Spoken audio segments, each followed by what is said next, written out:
Es decir, este pueblo no está traicionando a Chávez, sino por el contrario se compromete. Creo que ustedes han hecho una sistematización de un conjunto de aportes en este sentido, lo cual demuestra lo que compartíamos al principio. Hay un avance importante, una claridad importante de la tarea que tenemos. Fíjense, yo voy a hacer como una especie, entonces aprovechar también, tratar de recoger de todos sus aportes y tratar de construir, aproximarme a un cierre, ¿no? No exento de poder equivocarme. Fíjense, una pregunta que yo creo que es clave responder. El Estado que tenemos hoy, junio de 2023, ¿es un Estado burgués? La respuesta es absolutamente, la respuesta no, es sí. Sí es un Estado burgués. Y es importante tener esa claridad porque a veces no estamos en el socialismo y algunos dirán, no, estamos en el comunismo. No estamos en el comunismo y el socialismo tampoco. ¿Por qué? Porque es un proceso. Ahora, lo que tenemos que identificar de 1999 a la fecha, ¿qué ha pasado? Bueno, voy a empezar con lo que dijo el comandante Chávez en el 99. Ha llegado un infiltrado a Miraflores. El comandante Chávez se infiltró en la instancia política más importante del Estado burgués, que es la presidencia de Miraflores. Y detrás de Chávez nos empezamos a infiltrar todos y todas. Y empezamos a subir, eso tiene que ver con la respuesta, cuáles son los elementos nacientes del nuevo Estado. Empezamos un montón de camaradas y camarados a infiltrarnos en el Estado burgués. Y dentro del Estado burgués estamos golpeando, destruyendo al Estado burgués. Entonces, el Estado burgués, sí, pero un Estado burgués infiltrado por chavistas. Y eso le da una connotación distinta. Es decir, un Estado burgués que está bien golpeado. Aparte que está golpeado mundialmente, ¿no? Aparte de todo lo que devela el retroceso de Estados Unidos, que ya ni siquiera controla toda Europa y ya países empiezan a rebelarse en todos los ámbitos del mundo, demuestra lo golpeado que está el modelo burgués, el modelo capitalista. Y en Venezuela, de manera particular, el Estado burgués está infiltrado por nosotras y nosotros y golpeado por nosotras y nosotros.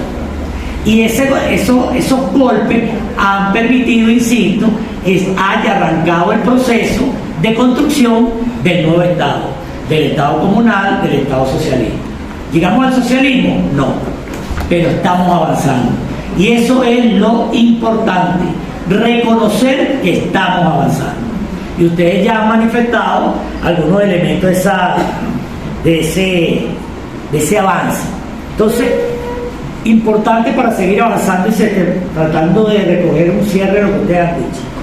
Fundamental, poder hacerle seguimiento de la práctica de los valores socialistas. Porque no estamos en el socialismo, pero sí habemos socialistas, que es distinto. Y los socialistas son quienes construyen el socialismo. Es como decía Rodríguez, si quieres tener república, forma republicana. Si quieren construir el socialismo, formémonos como socialistas, con valores socialistas, y practiquemos esos valores. Ahora, esos valores, lo dijo alguien por aquí, necesitan que nosotros nos organicemos y hagamos ese seguimiento de la práctica de esos valores. ¿Cómo yo practico esos valores en ¿cómo se llama? La Oficina de Atención al Ciudadano y a la Ciudadana? ¿Cómo lo practico? O dicho en términos de Chávez, ¿dónde está el socialismo en mi práctica cotidiana? ¿Dónde está? ¿Dónde está? ¿Trato con afecto a la gente o no? ¿La trato con desprecio o no? Ahí se ve si hay práctica socialista o no, de los valores socialistas. Y eso requiere hacerle seguimiento y control. Y eso entonces necesita organización para ver, ojo, para perseguir al compañero que tiene fallas, no, es para ayudarlo a corregir, para cosas no es así, el trato no es ese, el procedimiento a determinar solicitud no es esa. Eso no quiere decir que hay práctica que a veces uno cae hasta por inocente, no no sé si aquí estarán, hay una oficina que hace cosas parecidas a la de ustedes, se llama, se me olvidó el nombre, hoy me dejó mal, del pueblo, de presidencia, Pueblo Soberano. Yo empecé a guiar un registro y siempre llega la misma persona, todos los días necesita una casa, le dan una y vuelve a pedir otra. ¿Pasa, verdad? Sí pasa. Bueno, sin caer en inocencia, porque ahí se revela también la ideología que se está reproduciendo. Me voy a aprovechar. Hay mucha gente que necesita, pero yo me voy a aprovechar, porque se está reproduciendo la ideología burguesa aquí. Pero bueno, sin caer en eso, yo tengo que hacer un seguimiento a esa práctica. ¿Para qué? Para colectivamente poder corregirnos cuando nos estemos equivocando. Para camarada, la cosa no es por ahí, es por aquí. Vente conmigo, vamos a hacerlo juntos, para aprender, yo aprendo contigo. Oye, y vamos aprendiendo. Eso tiene que ser una práctica política nuestra, para hacer el seguimiento a la práctica de los nuevos valores.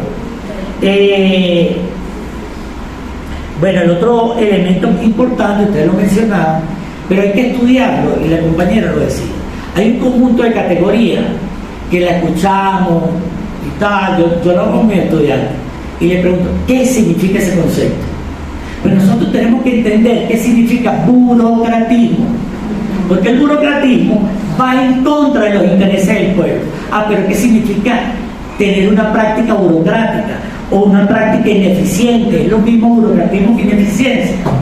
Creo que no, pero tenemos que establecer qué significa eso y cuál es la diferencia.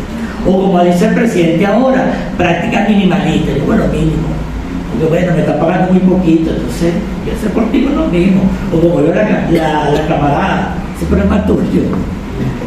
Yo no hice nada, me está pagando muy poquito. El minimalismo, actuando ahí. Es una práctica guiada por los valores del socialismo. Tenemos que preguntarnos. Y el otro elemento, lo decía Oliver ahorita, toda la práctica de la corrupción que termina hasta siendo justificada. Oye, yo me esfuerzo, oye, algo tiene que quedar para mí. Pero es una práctica que viene los adecos decían, roba, pero deja robado. Deja para los demás, un poquito, agarra para ti, está bien, un poquito más para ti, pero déjame algo. Vamos a darle una secuencia el sueldo y nos quitó los uniformes. Sí, más que sea para que no quede fallo. Eso está aquí, eso está aquí. Entonces tenemos que reflexionar qué significa cada cosa, cada concepto de eso, para ver cómo lo reproducimos o no, y lo fundamentalmente qué es lo que vamos a hacer para superar esa práctica colectiva que todavía existe. Recientemente un diputado nuestro, ¿sí?, responsable, ojo, al cual se le asignaron ser responsable del partido en estado del país. No es cualquier conchaleado. ¿Me explico? Pero eso ocurre, como han dicho, ocurre en el Consejo Comunal, en una vocera, vocero, ocurre a cualquier instancia. ¿Por qué? Porque la ideología burguesa se reproduce. Y nosotros tenemos que tener un plan para que deje de reproducirse y empiece a producirse la nueva lógica, la nueva práctica. Y eso requiere un esfuerzo enorme, una tarea enorme, y que requiere de un colectivo que la haga posible. Entonces, bien, un compañero planteaba el tema de la experiencia de Cuba, Bolivia, y cuáles aprendizajes pueden tener para Venezuela. Yo le voy a incorporar otro país latinoamericano del eje del mar, ¿no?, que es Nicaragua. Ahí tendríamos Cuba, Bolivia, Nicaragua. En Nicaragua yo tuve la oportunidad de vivir en la revolución sandinista y tuve que cumplir tareas de defensa de la revolución siendo un niño. Esto no lo digo mucho, pero ya ahora lo puedo decir porque O sea, me tocó con las armas en la mano defender esa revolución que estaba siendo agredida por el imperialismo yanqui, con un ejército llamado la Contra, financiada, entrenada, dirigida por el imperialismo yanqui. Y allá estuvo este humilde venezolano en la primera línea de combate. Unos no sobrevivieron, yo sí, pero fue una pelea dura, muy dura, muy dura. Entonces, ¿hay cosas que aprender? Sí. ¿Es lo mismo? No. Cada país tiene sus particularidades. Por ejemplo, en el caso de Cuba, Cuba tuvo un primer elemento que lo diferencia del proceso nuestro, que Cuba llega al poder por la vía armada. La contrarrevolución cubana cometió un grave error. Chávez se lo decía a Fidel. Fidel le decía a Chávez que él tuvo la suerte que la contrarrevolución decidió irse para Miami. Se fueron todas y todas, y no quedó nada significativo. Entonces la lucha, la oposición interna en Cuba era mínima. Nosotros desde el primer día no nos han dado paz con la miseria, desde el primer día. Eso no lo tuvo Cuba.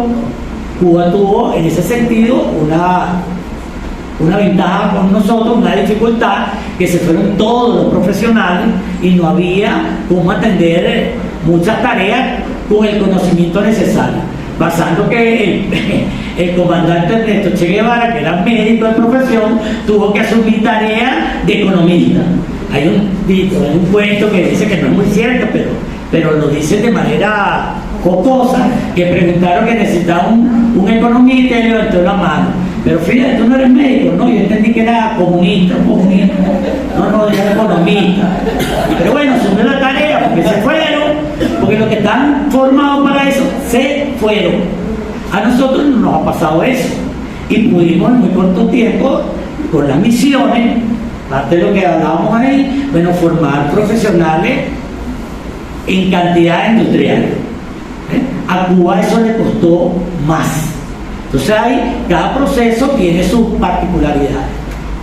¿Qué aprender de Cuba? Su capacidad de resistencia, heroica. Bueno, nosotros hemos aprendido eso también, y de hecho el comandante Chávez tomó mucho ese ejemplo, y justamente todo el planteamiento de los consejos comunales, entre otras cosas, se alimentó de la experiencia cubana con lo que son los comités de defensa de la revolución, que es más o menos un símil de esa experiencia. No solo esa, la experiencia china con la comuna china, y otras más. Pero bueno, allí hay un aprendizaje.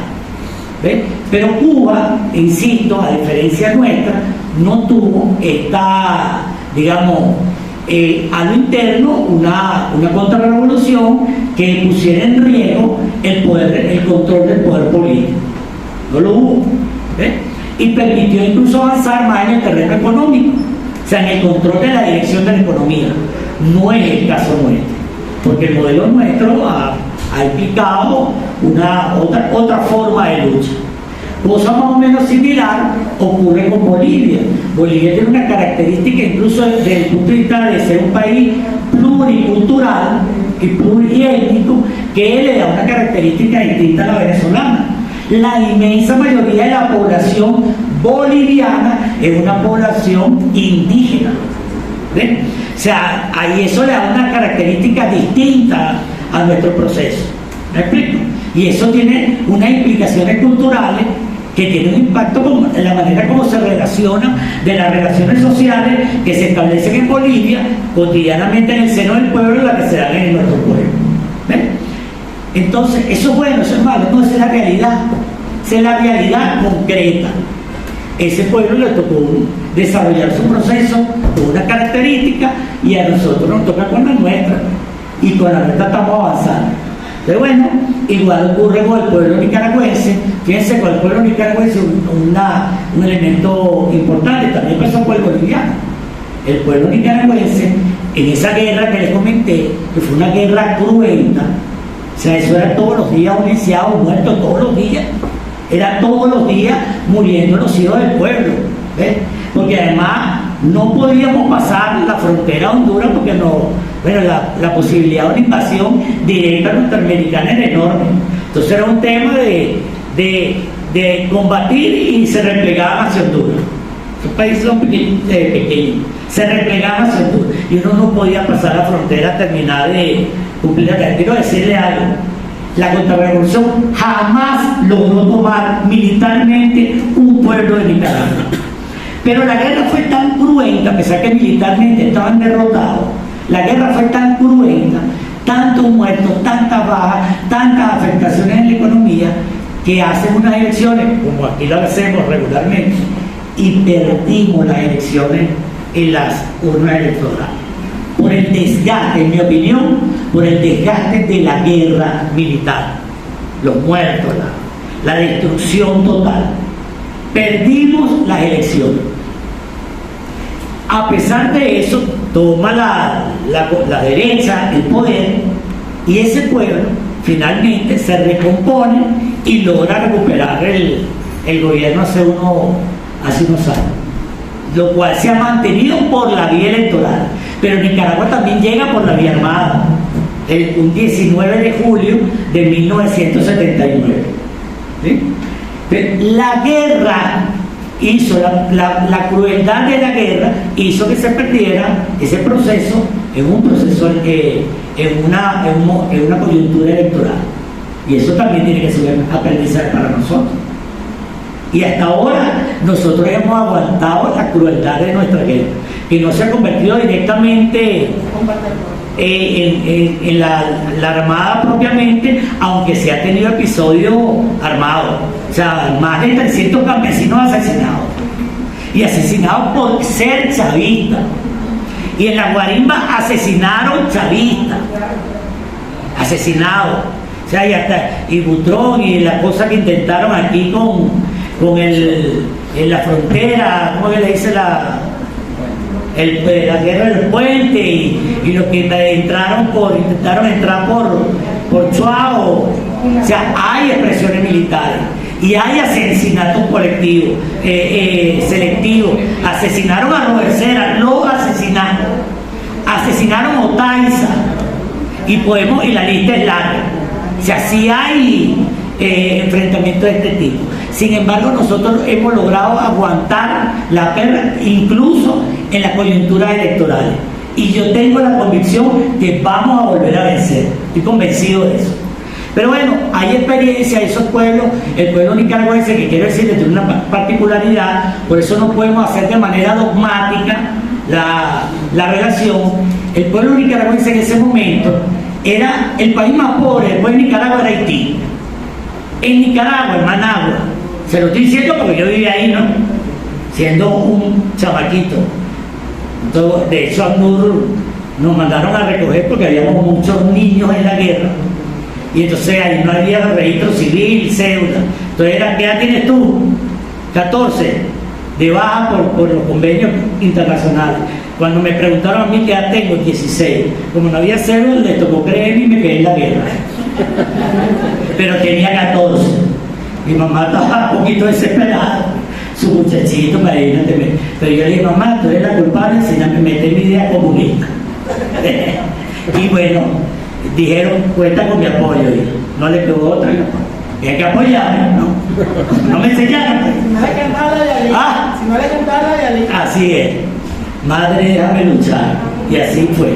Bueno, entonces fíjense, esa experiencia en Nicaragua, un país sumamente pobre. En Managua, la capital, las calles en ese momento eran de tierra. No era la capital no era como en el campo aquí, de tierra, en la ciudad. De así eran los pobres. Ese país pobre sufrió una agresión imperialista brutal que lo convirtió en requete pobre, pobreza extrema. Y en esas condiciones, bueno, se dieron los procesos que se dieron. Y a pesar de eso, ese pueblo logró reconstituirse, recomponerse y retomar el control político. Y quiero decirlo, de alguna manera, La recuperación del poder en gran medida se debió al apoyo que le dio Venezuela bajo la dirección del comandante Chávez, para que lo sepan, porque Chávez tenía la claridad de la unidad latinoamericana. Entonces, todas esas experiencias nos tienen muchas cosas que aprender, no solo nosotros aprender de ellos, sino que el pueblo nicaragüense aprendió de nosotros, el pueblo cubano aprendió del pueblo venezolano y se dio un aprendizaje mutuo, que es el que tenemos que desarrollar aquí. Un encuentro de saberes, eso es correcto. Pero lo que quiero decir es importante, que a veces la gente hacemos comparaciones quizás no del todo apropiadas. Bueno, pero es que Cuba tiene más años de bloqueo y en Cuba esto, lo otro, son realidades particulares y no podemos hacer de manera dogmática las comparaciones. ¿Ves?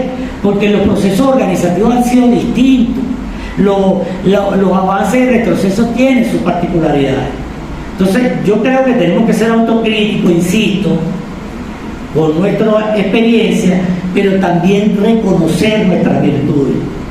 Yo creo que ahí tenemos que ser un poquito críticos con esa cultura judeo-cristiana de que por mi culpa, yo que soy malo, tal, pecador y pecadora. No, aparte que soy pecadora, también soy una persona con valores, hermosa, que comparte, que tenemos cosas hermosas como pueblo.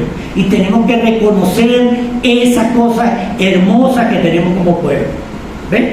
Entonces, bienvenida a la comparación, pero hay que establecer la correspondiente diferencia. Y todos estos pueblos, quiero decirlo, Cuba, Nicaragua, Bolivia, Venezuela, hoy somos la punta de lanza.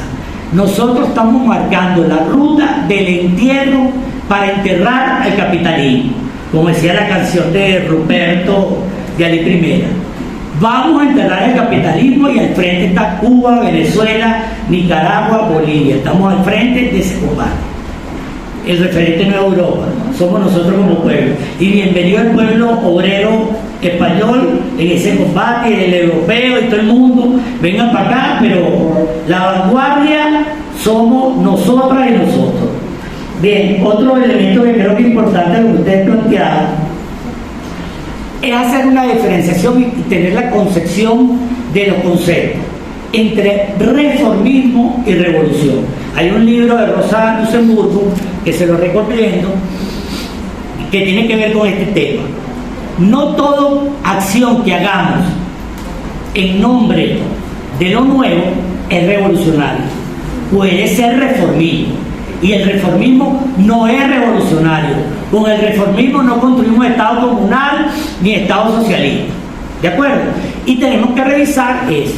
En términos generales, como el término lo dice, una acción reformista es aquella que cambia las cosas en su forma, pero no en su contenido. ¿Sí? Dos categorías filosóficas. Entonces, por eso hablamos de reformismo, porque se cambia la forma. O dicho, el comandante Chávez siempre citaba esto, eso que llaman los cambios gatopardianos, que es lo que cambia cosas para que nada cambie, en su esencia.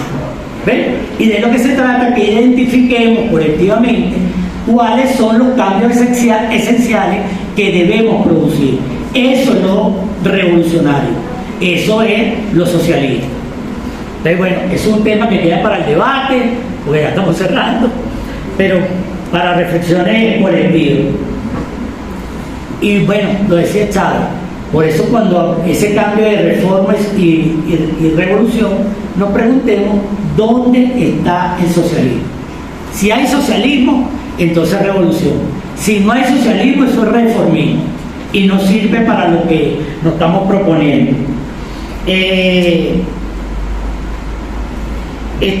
Hay algo que creo que también quiero rescatar de lo que ustedes plantearon, que es el seguimiento y control a nuestra forma organizativa.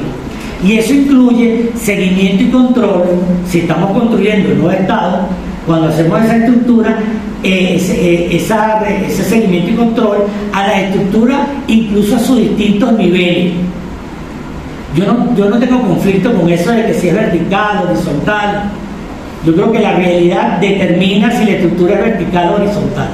Pero lo que sí tiene que ser, y por lo menos el Partido Socialista Unido de Venezuela lo tiene, que debe regirse por un principio que se llama el centralismo democrático. Yo puedo estar en una instancia llamada de abajo, pero si practicamos el centralismo democrático, la política pública la construimos colectivamente, independientemente que sea director o sea analista. La construimos colectivamente, como construimos la Constitución. La Constitución la aprobamos entre todas y todos, colectivamente, y después que la aprobamos, todos nos paramos firmes y cumplimos con lo que está ahí.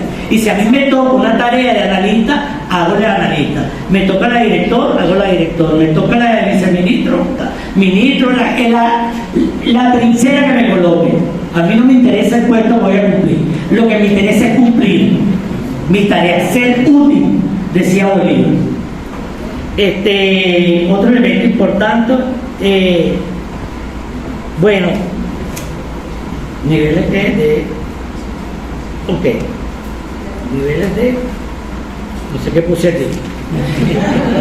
Ok, fíjense, hay un debate, no recuerdo quién fue que lo planteó, pero es un debate en el mundo y en la izquierda en particular, que es el debate si nosotros vamos a la toma del poder para dominar o no.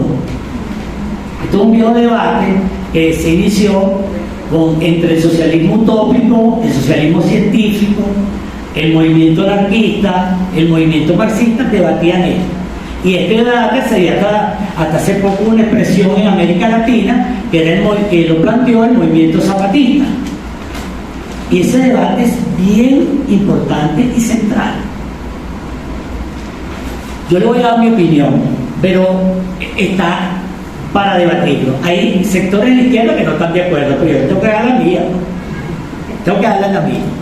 Hay quienes dicen, no, yo no voy a dominar, porque yo voy a tomar control político, pero no voy a dominar. Eso lo plantean más o menos los compañeros zapatistas.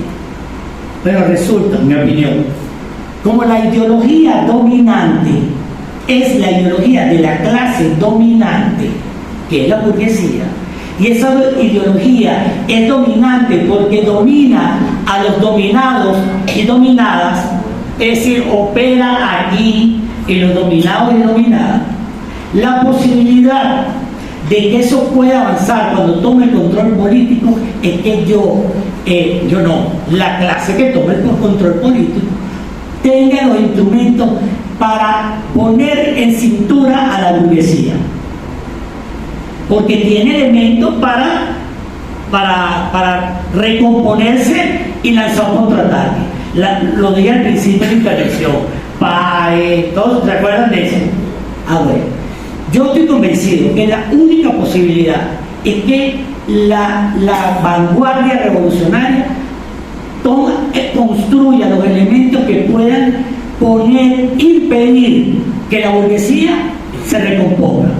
Y eso lo hacemos a través de las leyes, por ejemplo, de la ordenanza de nuestra organización.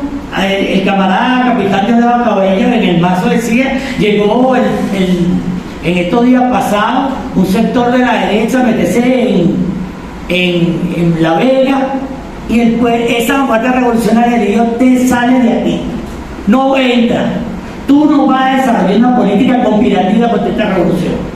Y eso no es dominar. Claro que es dominar, porque si somos cándidos y cándidas, que era lo que planteaban los socialistas utópicos y en cierta medida los anarquistas, hacían que la posibilidad de sostener la revolución y hacerla avanzar se pusiera en peligro.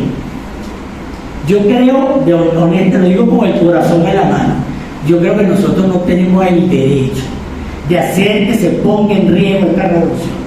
Y eso significa que tenemos que ejercer el control político, así, y no darle, como diría el Che, ni tantito así al imperialismo y a su burguesía, y eso implica dominar, controlar, ejercer el poder. Eso no quiere decir irrespetar, golpear, no. pero tú tienes que cumplir, las cosas son así, entendiendo los movimientos tácticos, ya lo expliqué. Pero ojo, eso es una vía de discusión, lo plantearon los socialistas utópicos, lo plantearon los anarquistas, lo plantearon los compañeros zapatistas, eso está debatido, eso está en la mesa a discutir, pero yo le doy mi humilde opinión. Creo que no tenemos el derecho de poner en riesgo, no solo por las venezolanas y venezolanos, por los pueblos del mundo. Porque una derrota de Venezuela es una derrota a los trabajadores y trabajadoras del mundo. Porque después de eso, Chávez logró volver a poner en el tapete el camino del socialismo. Después de la caída del bloque de Europa del Este. Chávez logró volver a poner en el tapete eso. Y una derrota de la revolución bolivariana sería una derrota del movimiento de los trabajadores y trabajadoras del mundo. Y yo creo que eso hay que pensarlo de verdad que pensarlo. O sea, yo no puedo llegar a un consejo comunal y decirle a María Corina, no, bueno, María Corina, está bien, entra tú y habla, ¿no? Y ella me va a dejar entrar a mí donde ella vive. No me va a dejar. El vigilante no lo va a dejar. El vigilante tiene la orden de que yo no entre allí. Entonces, bueno, eso es un debate que no quiere, insisto, esto no quiere decir que uno ejerza esos niveles de control, no quiere decir irrespetar a la autoridad, eso que llaman violar derechos humanos, para nada, porque nuestro proyecto es profundamente humanista, pero al mismo tiempo que te incorporo, no te permito que tú atropelles a nadie, no vas a atropellar a nadie, y te voy a impedir que lo atropelles, no voy a permitir que te roben los recursos del pueblo. No, vale, vamos a discutirlo democráticamente, no voy a discutir nada, no te los vas a robar los recursos del pueblo, no lo vas a hacer, no lo vas a malgastar, no lo vas a subutilizar, no te lo voy a permitir, punto, no se permite. Y eso tiene que ser, en mi opinión, tiene que ser así, tajante. Y eso es control político. Cierro con esto por aquí.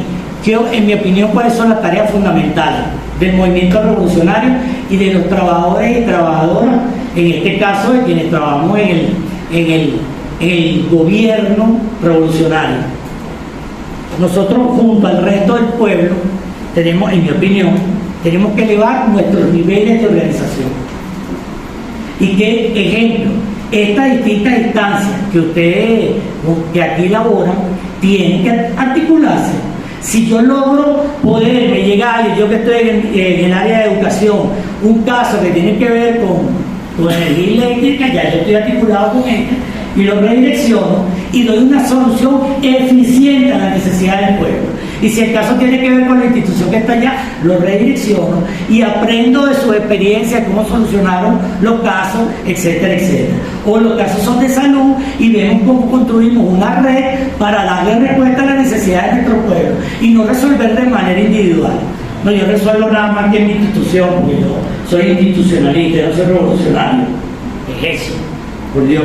Bien, entonces elevar nuestros niveles de organización y parte de construir el Estado comunal tiene que ver cómo nos organizamos para vincularlo con las organizaciones que empiezan a emerger en el seno del pueblo, que se convierten en nuevas instancias del Estado. Entonces, como ese nivel comunal se articula con los niveles municipales, con los niveles estadales, con los niveles nacionales, porque lo decía Oliver, yo tengo una oficina en Caracas, pero si estoy articulado en todos esos niveles de gobierno y a niveles territoriales, la desconcentración que planteaba el comandante Chávez, como Estado, como nuevo Estado, potenciamos nuestra capacidad de respuesta. Entre otras cosas que el camarada que vive allá en el Alto Apure no tenga que venir a Caracas a resolver el problema. ¿Por qué? Porque tenemos la organización necesaria que nos permita dar esos niveles de respuesta. Entonces, elevar nuestros niveles de organización. Y eso no depende de más nadie, sino de nuestra voluntad política. De más nadie. ¿De acuerdo? Y de los jefes. Y de los jefes. Bueno, pero ellos son también trabajadores, ¿no? Son trabajadores y es parte del debate que tenemos que dar, porque no puede ocurrir en esta transición, en este proceso, que hayan camaradas que no tengan los suficientes niveles de conciencia de clase, de sí para sí. Tenga la responsabilidad que tenga. Y hay uno que no la tiene. A nuestra tarea es cómo hacemos que ese camarada le dé su nivel de conciencia. ¿De acuerdo? Y la presión, la organización popular ayuda a que esos procesos se den. Bien, el otro elemento importante son los niveles de conciencia. O sea, este ejercicio que estamos haciendo acá es fundamental. Poder multiplicar esto es fundamental, ¿sí? Nosotros tenemos que superar que hemos avanzado muchísimo, pero seguir elevando nuestros niveles de conciencia y de comprensión de la realidad, porque en la medida que entendemos la realidad, tenemos mayores posibilidades de poder efectivamente transformarla. Con respecto a esto, es un elemento fundamental. Fíjense, la derecha desarrolla una táctica política y de reproducción ideológica, que es ganar lo que hoy se llama la batalla de la idea y que en otra época también se llamaba la batalla por el sentido común. La derecha ha logrado que nuestro sentido común está alineado con el pensamiento burgués. Esa batalla tenemos que revertirla y que para nosotros sea natural lo que en determinado momento y en determinado espacio era el sentido común. Pongo un ejemplo sencillo. En nuestras comunidades indígenas, si yo voy a buscar comida, yo no busco comida para mí, yo busco comida para la comunidad y llevo los alimentos para la comunidad en una vivienda que es común. Entonces tenemos una, ¿cómo se llama? Una churuata que es multifamiliar. Qué maravilla, todo contra todo. Pero además se reparte la comida de forma igual. Ojo, entonces no estamos hablando de cosas ilusas que será posible, no, tenemos experiencia que eso es así. ¿Me explico? Entonces, bueno, eso que la historia de la humanidad ha demostrado que es posible, tenemos que lograr que se convierta en el sentido común.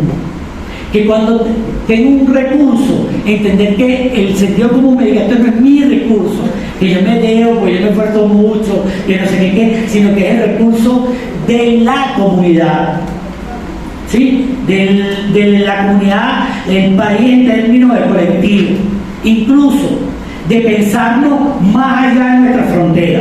Porque yo les quiero decir, Venezuela hoy es el producto de la tradición aboliva. Porque la patria que Bolívar construyó se llamaba Colombia y constituía a la Nueva Granada, hoy Colombia, Venezuela, Perú, Ecuador, y planteó en el Congreso Anfitriónico una patria grande. O sea, vernos cuando dispongo de algo, y lo decían, bueno, muchos teóricos, no compartir lo que me sobra, sino compartir lo que tengo y poner eso en el sentido común. Que ese sea lo común, lo que pienso comúnmente, lo que me aflora. Pero hoy no siempre es así. Nuestra tarea es construir ese nuevo sentido común. Creo que eso es una tarea y tiene que ver con los niveles de conciencia. Y cuando yo tengo una responsabilidad, el sentido común lo que me diga es que yo tengo más trabajo que los demás. No que yo soy el que manda a los demás y hace esto y si no, y te grito y no sé qué, no. Ese no puede ser el sentido común revolucionario.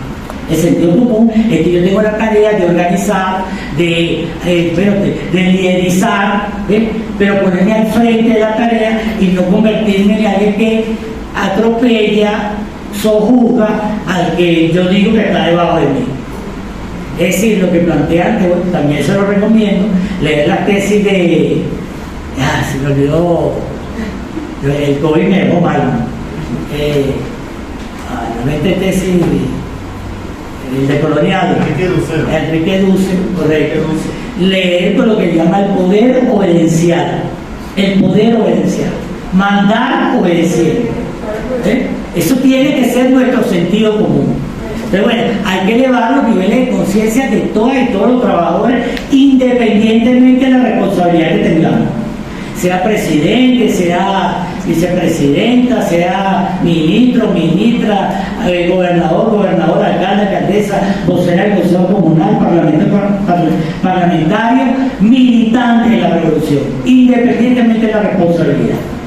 Tenemos que construir esa que es un principio también nuestro, que es la dirección colectiva, el centralismo democrático. Bien, entonces, otra tarea fundamental en mi opinión, no podemos perder la iniciativa de la movilización. A veces la guerra nos inmoviliza y nos paraliza. No. Y desde los espacios que ustedes tienen una gran tarea.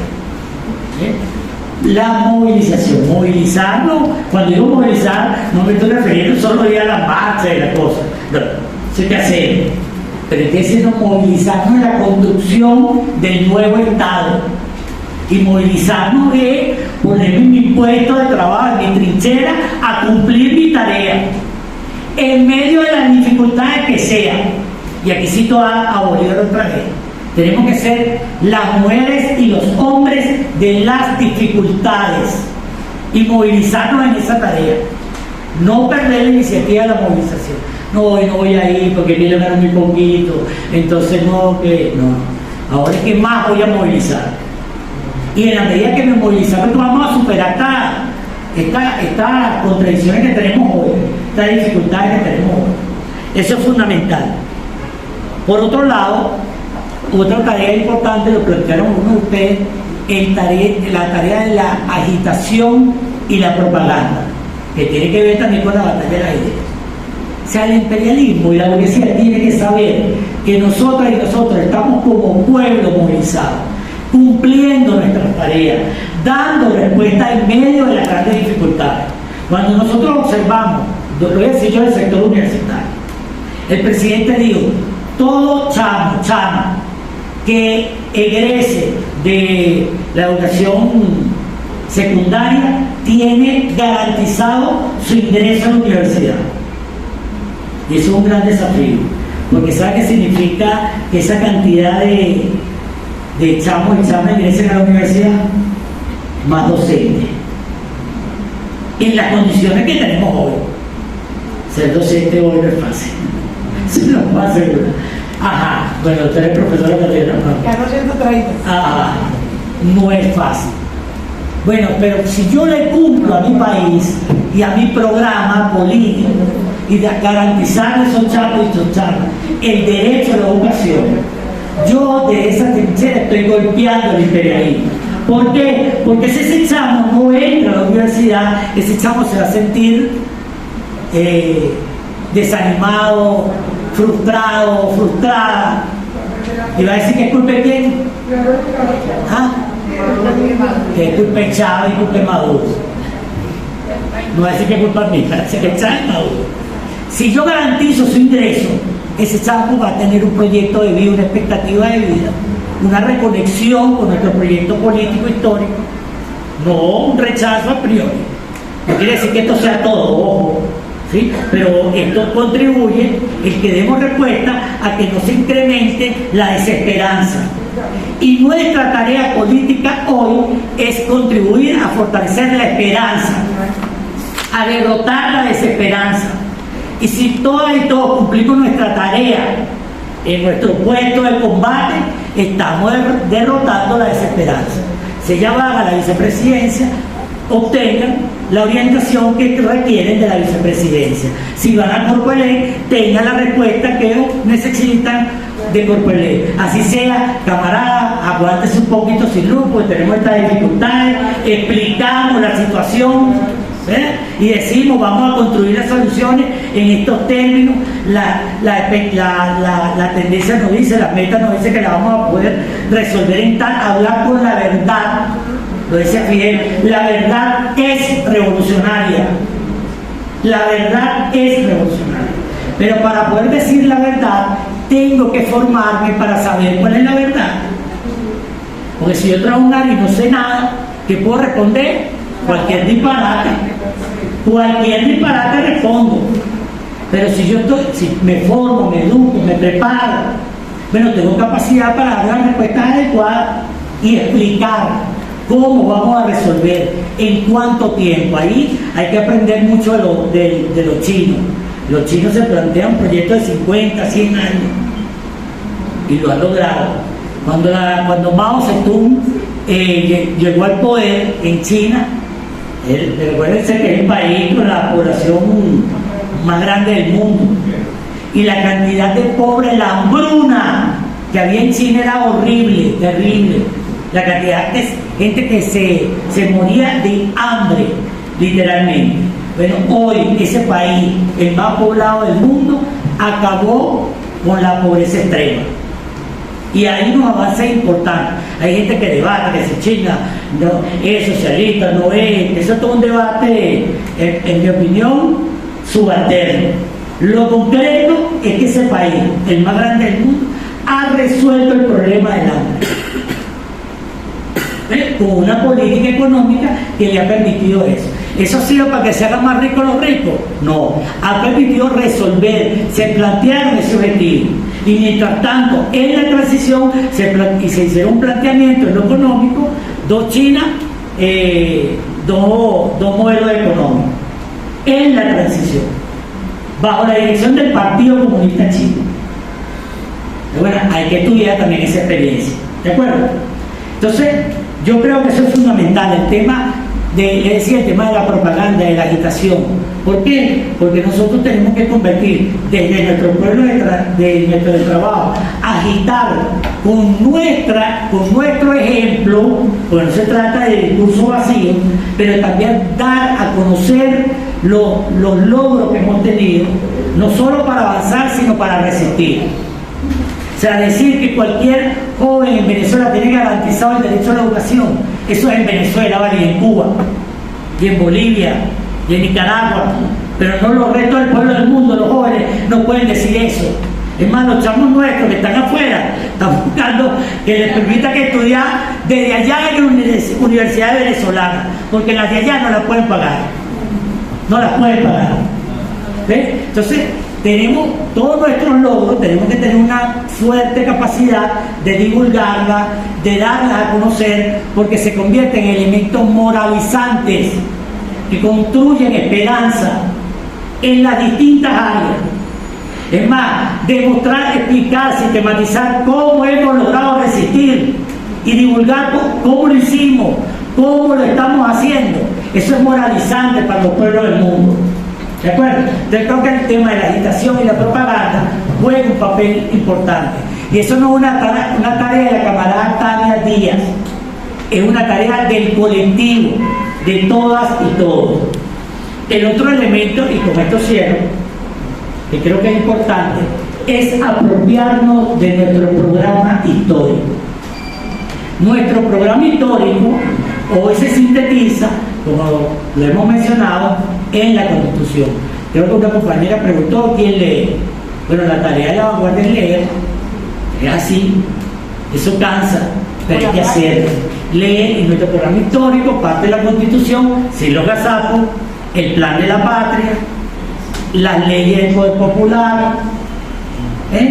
Esos son los elementos, y además toda la teoría revolucionaria que se ha producido en el transcurso de la historia. ¿De acuerdo? Pasando por todos los documentos de Bolívar, todo lo que nos dejó el comandante Chávez, bueno, todo lo que nos dejaron teóricos como Marx, como Engels, como Lenin, como Mao Zedong, como etcétera, etcétera, etcétera. Hay una gran tarea. ¿Por qué? Porque eso no se trata de para ser eruditos, sino como esa teoría, esto lo decía Marx, pero el comandante Chávez siempre lo repetía, la teoría se convierte en revolucionaria cuando prende en las masas. Es decir, cuando yo la convierto en algo útil para mi práctica política. Y entonces me permite no equivocarme. Yo no puedo reinventar la rueda, y hay gente que analizó el capitalismo. Yo me voy a poner a reinventar estudios que está ahí, ya me lo explican, lo han estudiado con profundidad, se dedicaron a eso, y me permite entender cómo se reproduce el capitalismo, cómo yo puedo entonces empezar a darle respuesta a eso. Fidel decía, también le recomiendo esa lectura, en una entrevista que le hizo Ignacio Ramonet, creo que son 100 horas con Fidel, y ahí Ramonet le pregunta a Fidel cuál considera que es el error más importante que pudieron haber cometido en la Revolución Cubana. la pregunta que me hablaban de Cuba, Fidel le respondió, el error más grande al principio fue haber creído que sabíamos cómo se construía el socialismo, y no lo sabíamos. Hoy tampoco lo sabemos. ¿Por qué? Porque la realidad dialéctica, el imperialismo nos inventa una hoy, mañana otra, y yo tengo que estudiar eso para ver cómo voy a responder, cómo voy a construir el socialismo en esta nueva realidad. ¿Me explico? Entonces tenemos que estudiar porque todos los días nos surgen nuevas situaciones, nuevas realidades. No hay libritos, no hay recetas que nos digan, no, el socialismo es así, el Estado comunal mezcla harina con azúcar y un poquito de pipopó y le mete orégano. No hay receta. Hay guías, cosas que te sirven ahí como para orientarte. ¿De acuerdo? La tarea es difícil. Lo decía Argimiro Gavatón. ¿Sabes qué es Argimiro Gavatón? Lo decía, el camino es difícil, pero es el camino. Bienvenido. Gracias.